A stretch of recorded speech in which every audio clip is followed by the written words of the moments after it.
मनोज जरांगेंचा आंतरवाली सराटी ते मुंबई आणि मग मुंबईतलं हे आंदोलन म्हणजे एक मोठी इव्हेंट मॅनेजमेंट आहे। त्यासाठी एक टीम लागते जी सगळं काही मॅनेज करेल, सगळ्यांची खाण्यापिण्याची सोय करेल, मुक्कामाची सोय करेल। जरांगेंच्या या दौऱ्यामध्ये हे सगळं कोण सांभाळतंय, कुणाच्या खांद्यावरती जरांगेंच्या आंदोलनाची जबाबदारी आहे, कोण आहेत जरांगेंच्या आंदोलनामागले पडद्यामागचे कारभारी, पाहूयात।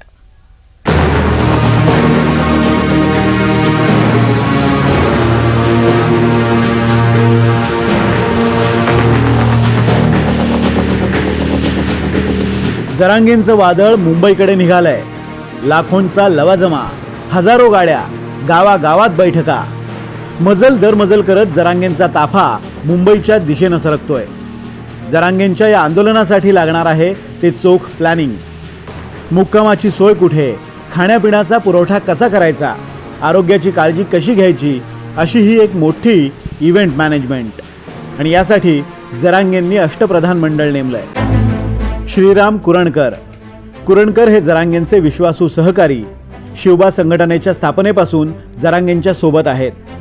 कोपर्डी आंदोलनातही कुरणकर जरांगेंसोबत होते।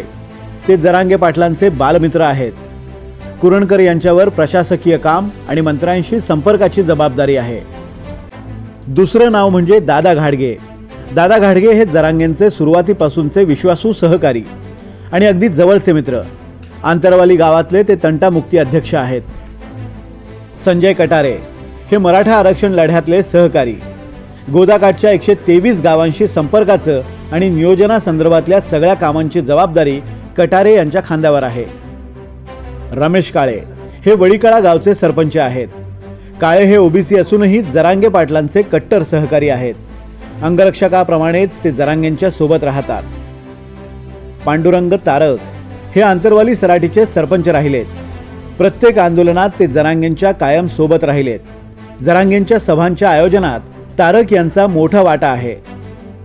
गंगाधर काळकुटे हे साष्ट पिंपळगावच्या आंदोलनापासून जरांगेंच्या सोबत आहेत। दौऱ्याच्या नियोजनाची संपूर्ण जबाबदारी तसंच बीड जिल्ह्यातल्या नियोजनाची जबाबदारी काळकुटे यांच्यावर आहे। नारायण शिंदे हे नागझरी गावचे सरपंच। शिंदे हे जरांगेंचे जुने सहकारी। आंदोलनासंदर्भातल्या बैठकांचं नियोजन आणि आंदोलनाबाबत प्रशासकीय कामं हे शिंदे सांभाळतात। आणि शेवटचे सहकारी म्हणजे प्रदीप सोळुंके। यांच्याकडे जरांगेंच्या महाराष्ट्रभरातल्या दौऱ्याचं नियोजन असतं। सभा कुठे घ्यायची हे सोळुंके ठरवतात। तसंच मुंबई दौऱ्यातल्या नियोजनाची जबाबदारी सुद्धा सध्या सोळुंके यांच्यावर आहे। एकंदरीत जर बघितलं एखादं आंदोलन असेल तर त्या आंदोलनात गर्दी जमवणं हा खूप मोठा विषय असतो। आणि या आंदोलनात गर्दी जमवण्यासाठी त्या गावात जाऊन बैठका घेणे, भोंगडी बैठका घेणे, या संपूर्ण कामाचं नियोजन आणि त्या आंदोलन स्थळापर्यंत या लोकांना आणण्यासाठी त्यांचं नियोजन करणं हे खूप महत्वाचं असतं। आणि ही सर्व भूमिका हे 8 जणांच्या माध्यमातून आणि यांच्या खालची जी पातळी आहे, यांच्या खालची जी लिस्ट आहे ती अनेक जणांची लिस्ट आहे।